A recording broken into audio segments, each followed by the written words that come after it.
We're live.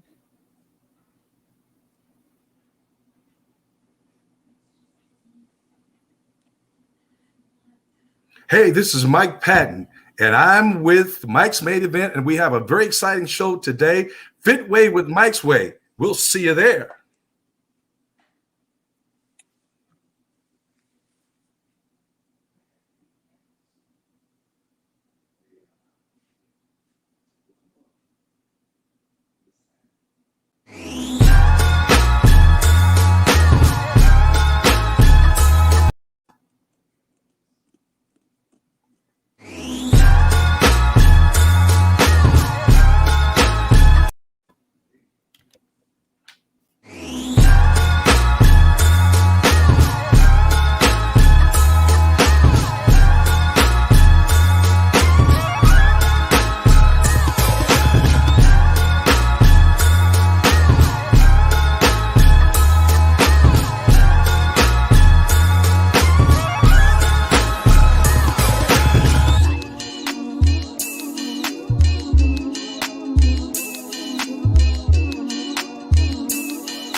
Hey, it's showtime. I'm so excited because we're here at another podcast, and we're going to talk about some very exciting topics dealing with nutrition, dealing with health and fitness.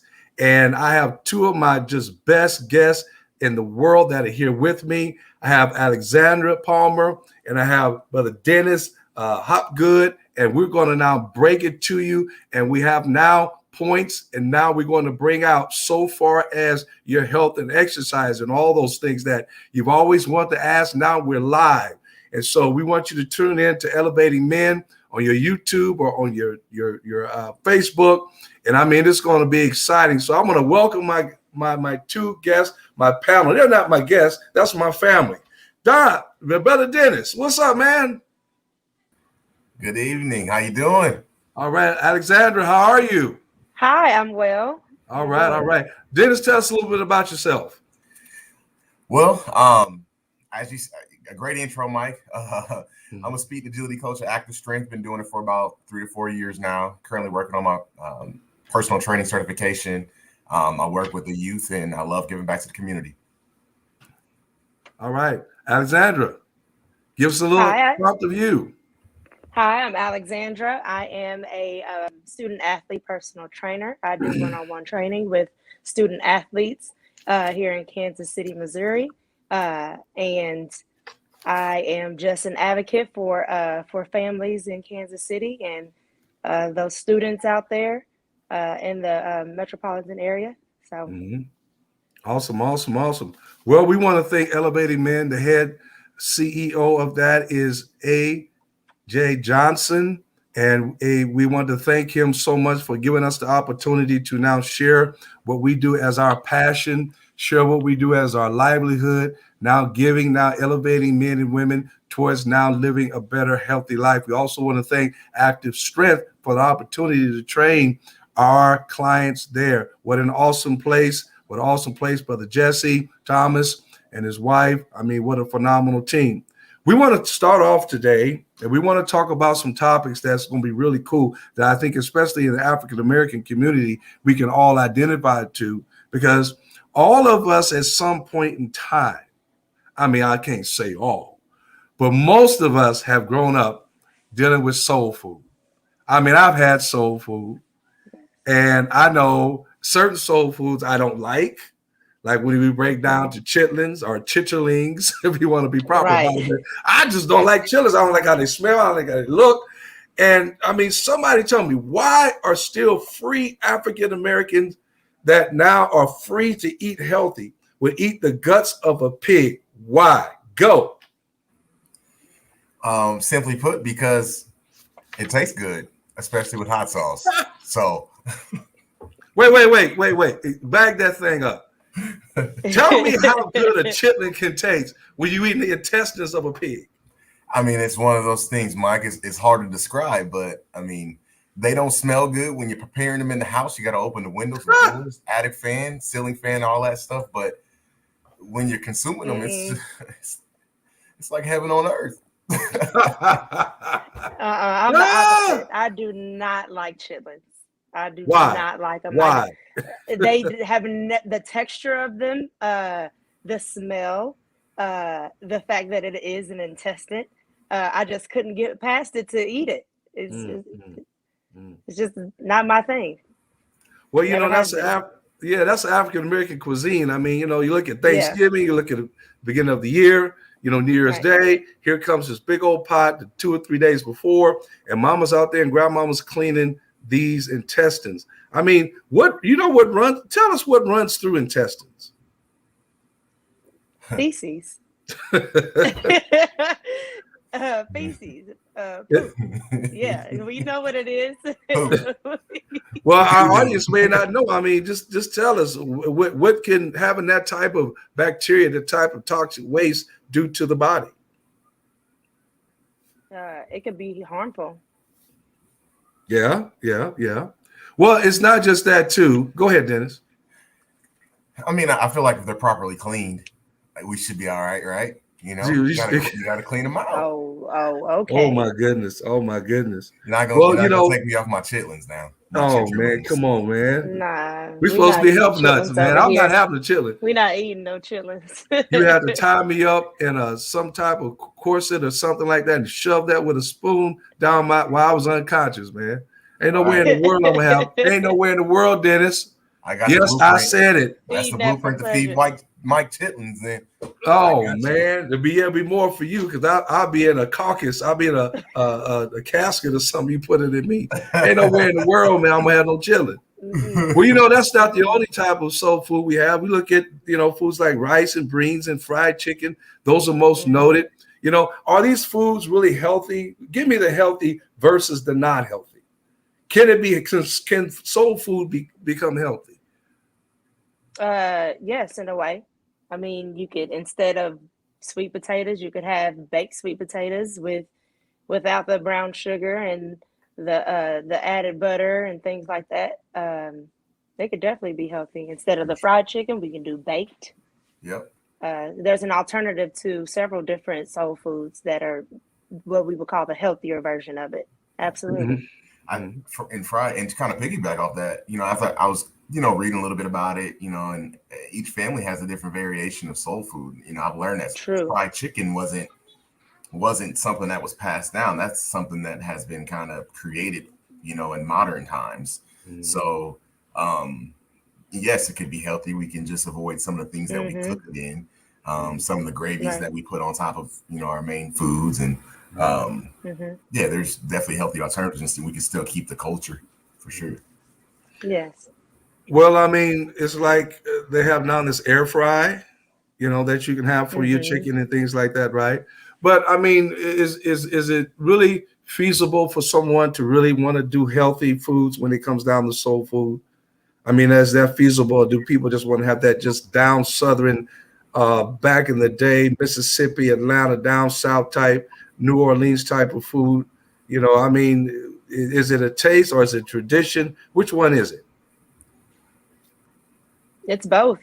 It's both, because I know for Thanksgiving, we've had pretty much the same menu for generations.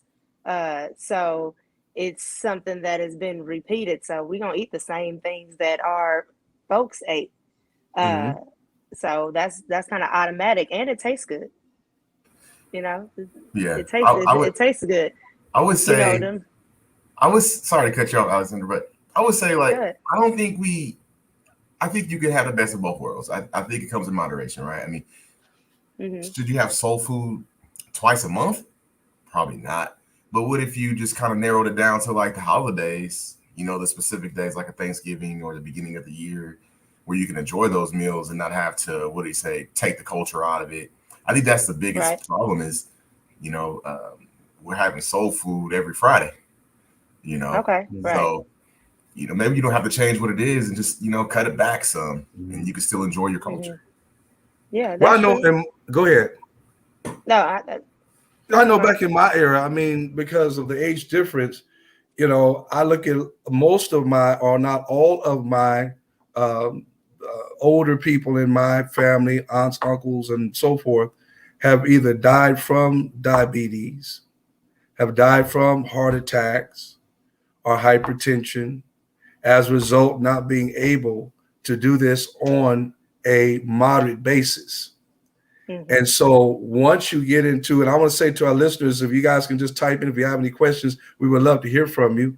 And I mean, it's a point and a place, whereas where is the moderate to make it now moderate? Where is the moderation? Who sets the tone for that? Somebody has to do that.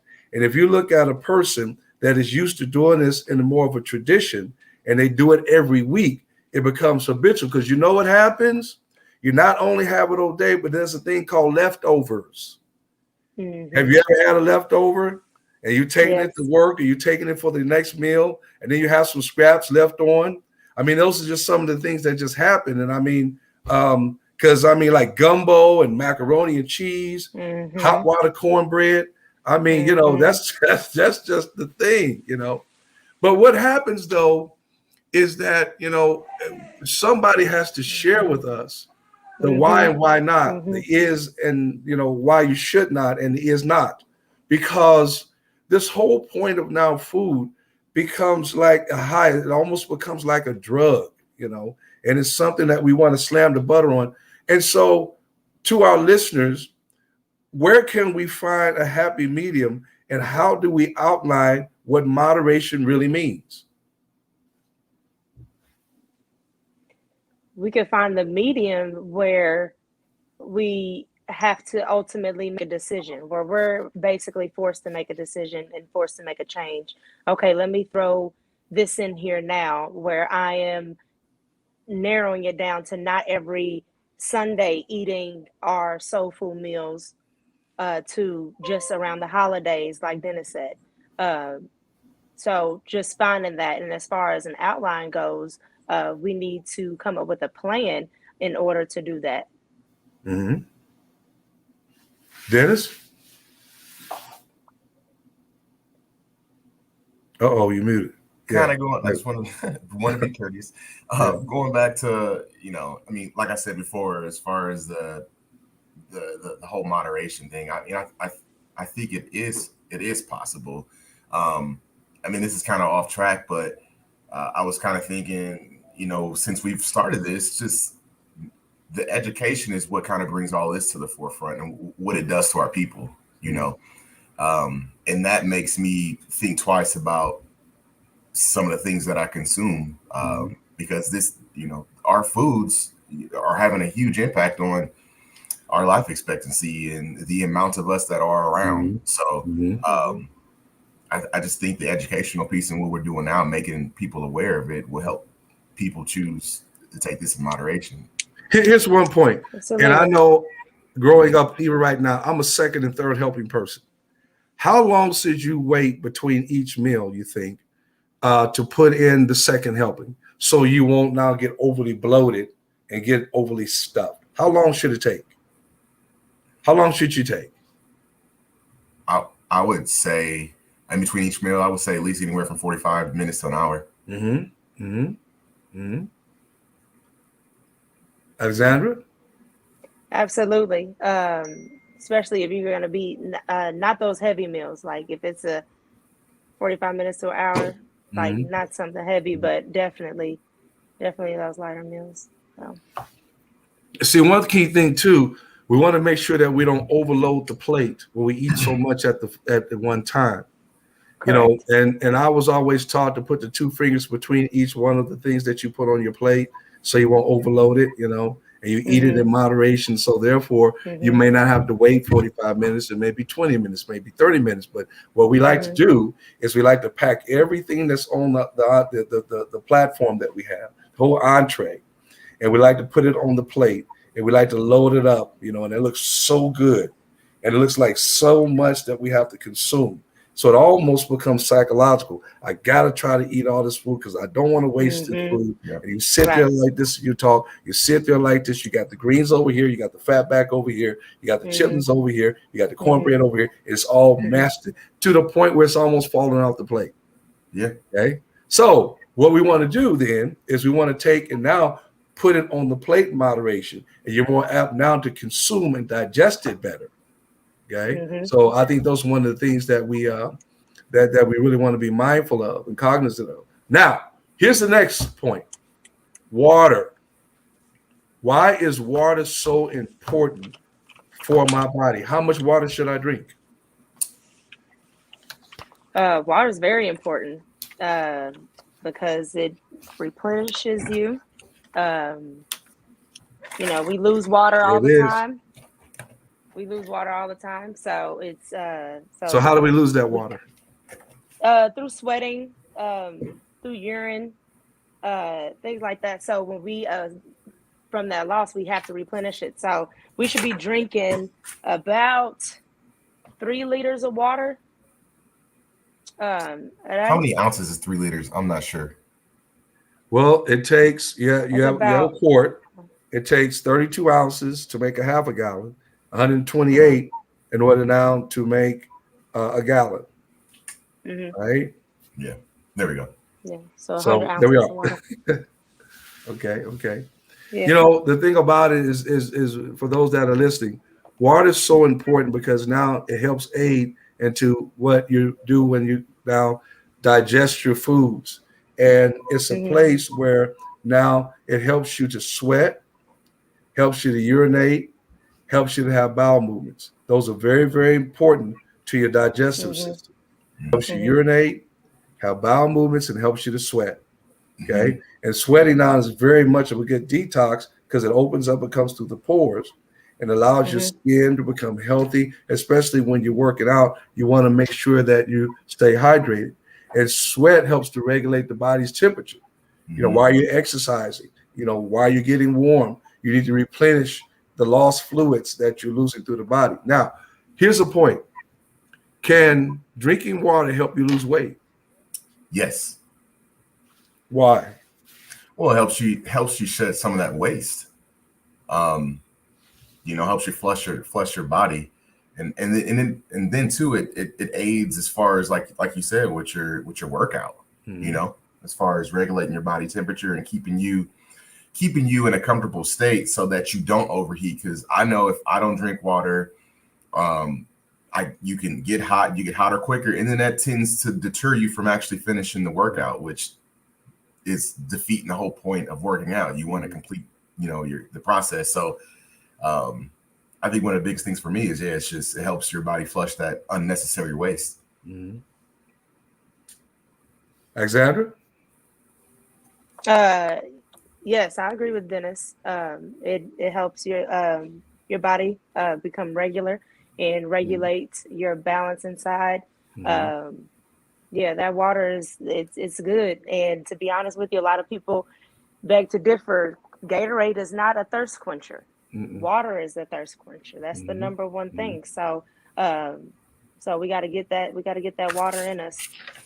See, when you look at the anatomy, and I'm saying this to our audiences, I know you guys know this.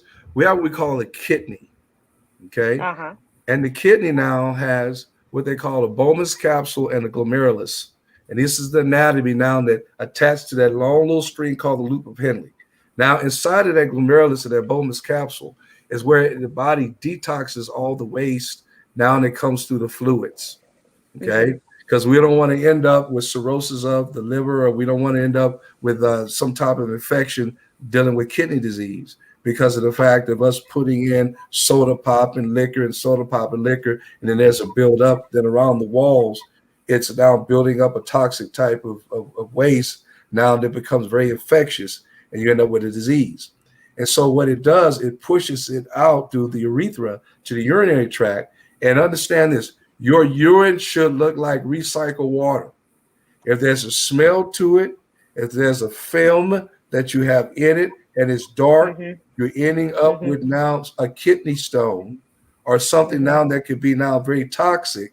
That can be a situation you need to go and make sure that you go to your doctor as soon as possible because something that you're putting there is blocking and impeding it. And now they have to do a test on it now to see what's really going on. Because I mean, it's so much stuff you put in after you put in soda pop with all the acidic acids and the alcohol, which is now very, very toxic in its intake. Now you're looking at that kidney working that much harder. And especially if you're taking now medications too. Those things, once you combine all those, become very problematic. And so understand, you want to have enough water in throughout the day. Now, I tell most of my clients to put in at least 64 ounces before 1 o'clock and 64 ounces before you go to bed. Now, what happens is that when you drink too much water, is that now you don't have enough space to take in food. So you have a tendency not to eat. So you have to also make sure you drink it in moderation. Don't glutton it, okay? Or put it all down at one time. Take sips, have a plan where you're getting that water in. You know that you're going to the bathroom regularly, but you don't want to miss your meals that you eat because meals are so important. Now, so far as this water situation is concerned, is there such thing as putting in too much water? Yes. Why? Well, it's crazy because I've heard so many different theories about how much water you should consume. I heard one is like a half an ounce per pound of your body weight. I'm 220 pounds.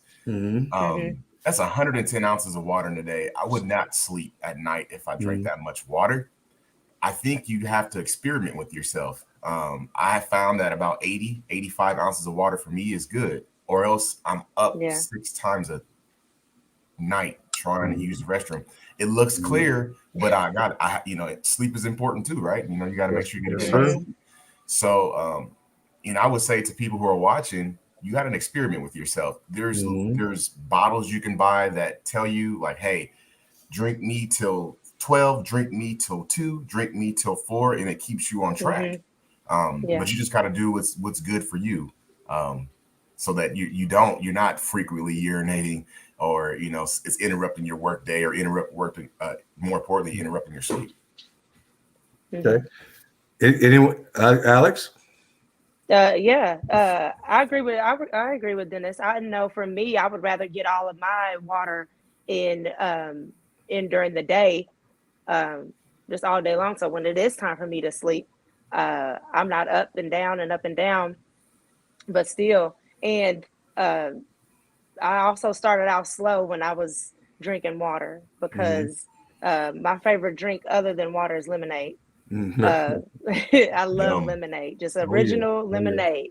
So I started out slow, like, okay, I'm gonna get all my water in, and I'm gonna drink it, just like how Dennis said he bought one of those jugs. Me, I bought one of those jugs, and I looked at that, and I'm like, I'm gonna just get mine in how I can. So I bought a canister, 64-ounce canister of water, and I was trying to get that all out throughout the day. By the time I got home in the evening, I was okay.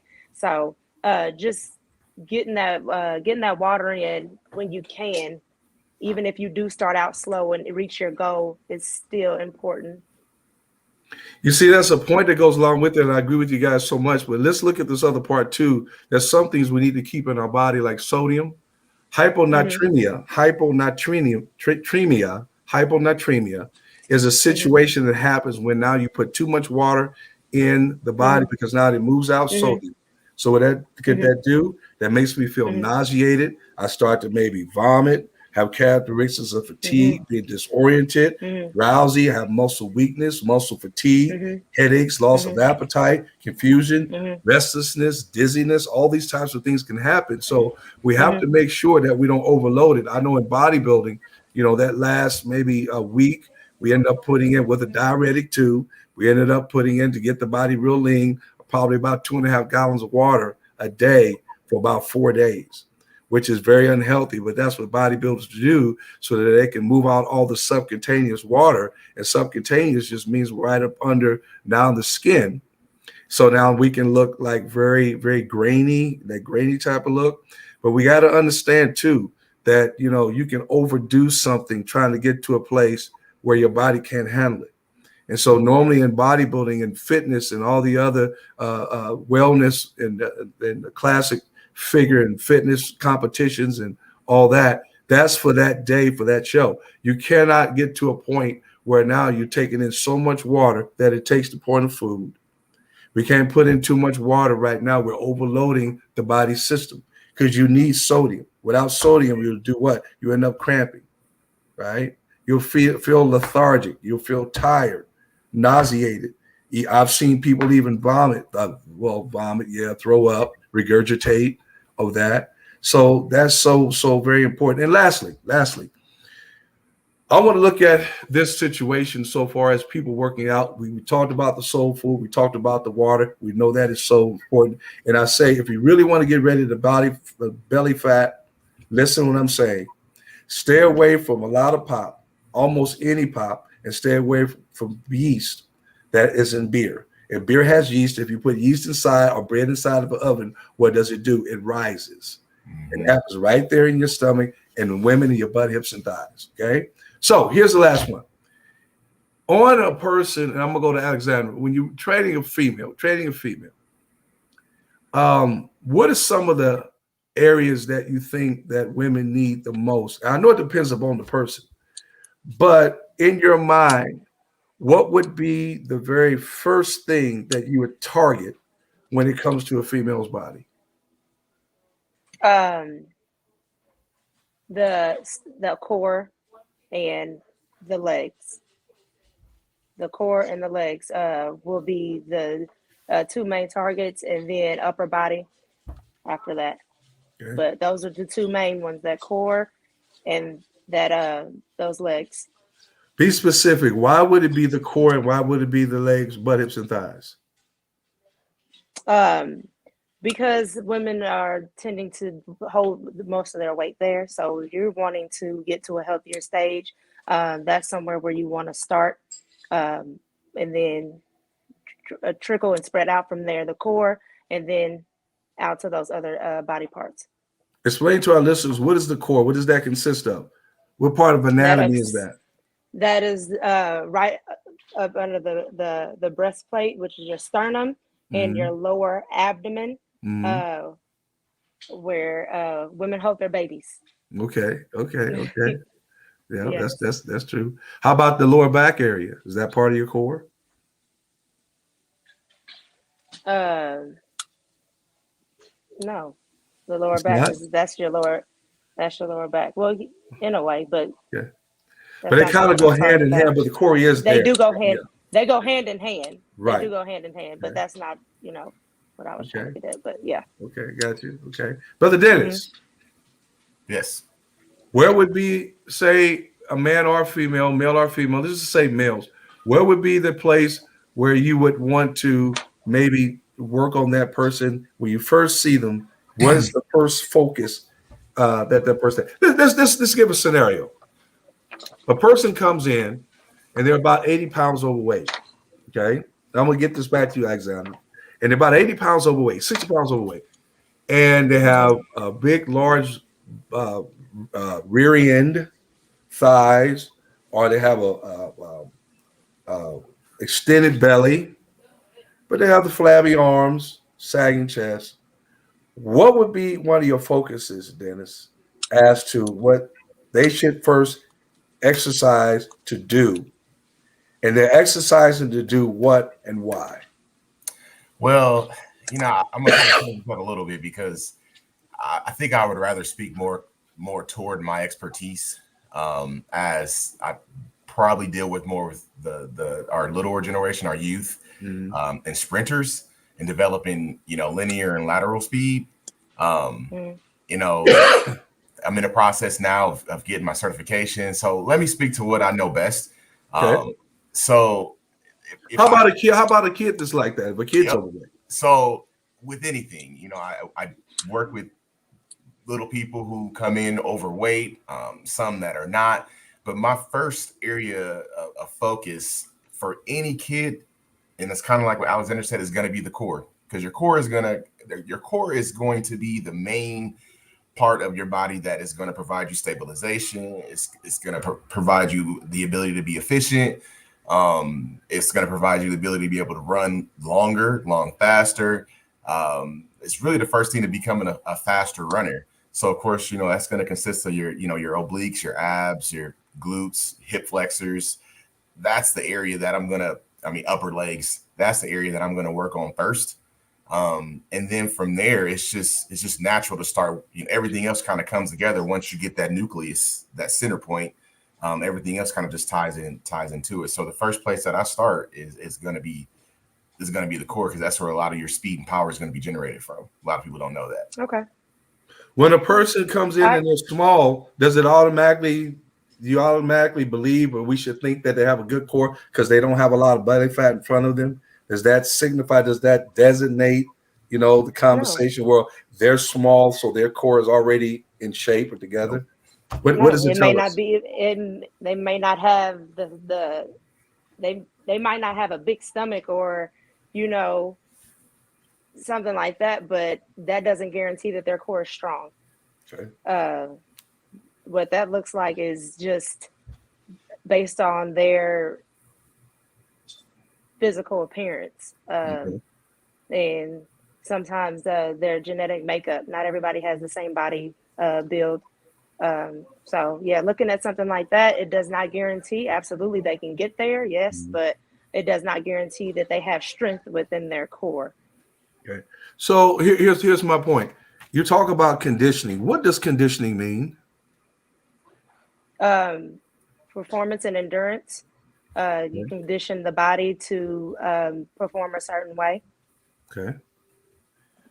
So what type of exercises would you do for those, say, between the ages of 8 to, say, 18, that would be relevant so far as toning and tuning up and conditioning the core? Sprinting, running, any exercising having to do with your balance, flexibility, and mobility. Dennis? Yeah, I would say, strengthening the core, doing the stability thing, using the Bosu balls, incorporating medicine balls, anything that is going to require them to stay tight in the core and balance at the same time. So just the simple stuff: sit-ups, Russian twists, plank reaches, anything plank related. Runners, one of my favorites that my kids like to do is sprinter sit-ups. So it's basically you're doing a sit-up and you're coming into a sprinting motion. They love doing that. So how long do they sprint? Is it like 5 yards, 10 yards? No, you're actually going to be sitting on your rear end. And you're going to be flat. So it looks like a sit-up, except you're going into a running motion, like a sprinting motion. And you're holding that and you're staying tight in your core, but you're maintaining a good knee drive and a good arm motion. So you're setting up you're basically, if I were to pick one of my kids up in this motion and set them on their feet, they would have one hand up and one knee up, basically. Essentially, awesome. With the sit-up. How about you, Alexandra? Will you do the same thing? I'm sorry. I do the same thing? Or anything different than what Dennis had said? As far as, could you ask me the question again? Okay. Well, the whole point now is that what exercises that now will we work to work the core? Okay, because you said the core would be something that you would focus on first. What exercises could a person do at home? Because we know we have isometric, isotonic type of exercises. You lean against the wall, don't move, use your body weight, hold the ball, stabilize it, not move. That all works the core. Okay. Yes. So what could a person do at home to get them started before they come see you? As far as the core goes, yes. Sit-ups, planks, Russian twists, like oblique ab exercises, things like that. As far as the core goes, for me, I like to train my athletes to do the hanging abs once they build that upper body strength. I've also had them do split lunges with the medicine ball. I've seen you do that very even well. If you just have your hands in the air during that split lunge, that ab muscle is engaged. So that workout as well. Awesome. Hey, we're about to close this great segment. Dennis, tell us something encouraging us and to get us in the gym, to get us now to a better lifestyle. Go. I would say, you know, you got to start somewhere. I know probably one of the biggest things is, even when I was out of shape, is or not, I shouldn't say out of shape, but just I didn't feel in shape. Is just getting there. You think that people are looking at you, but you have to realize, just like Mike was saying, a lot of us are going through the same thing. We're still going through this pandemic. I would say find somebody that is going through the same situation that you are, because there's a lot of us out there, and this team up and do it together. Create the small community and take one step at a time, and realize it's going to take hard work, dedication, determination. It's going to be duration. It's not going to come overnight, and just stick to it. Yes. Alexandra. Good. Stay patient and trust the process. People, everybody, stay patient and trust the process. We all have an ultimate goal. Trust the process that we're going to get there and become the best versions of ourselves. So stay patient, trust the process. Thank you so much, Robin. Yeah. Well, here we are. And it's like this. There's a 4D process that now we embrace in as a mantra. We have desire, discipline, dedication, and determination. And remember, the race is not given to the swift, nor to the strong, but the one that can endure. This is a place where we are right now that we just want to say, man, we're so happy that you all tuned in to us. We look forward to seeing you every week, every Thursday at 7 o'clock, the Fit Way, Mike's Way. And we have so many great topics. If there's something you want to now ask these experts about, we'd be more than happy to share that with you. We want to be a part of you, allow us to help you. This is all free information, but we would love to have dialogue with you, because you don't know what a person's thinking until you hear them speak. I'm Mike Patton. I'm the host of this great show, Fit Way with Mike's Way, and we will see you on the other side. Hit that gym, baby, and hit it hard. All right.